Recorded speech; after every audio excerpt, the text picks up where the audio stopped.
Hey guys, in this video I will show you how to monetize Instagram Reels. Alright, let's begin. First, open your Instagram app. Next, go to your profile by tapping the bottom right corner. After that, tap the three lines at the top right. Now scroll down and open Account Type and Tools. After that, click on Switch to Professional Account, and then follow the on-screen instructions. Once your account is changed, open Settings again and go to Business Tools and Controls.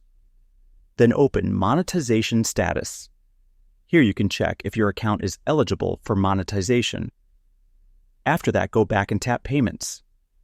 In this section, you can add your payment method and later view your earnings from Instagram Reels. The more views your Reels get, the higher your earnings. So that's basically how you can monetize Instagram Reels. And that's it for this video. If you find this helpful, consider subscribing and giving this a big thumbs up. Thanks.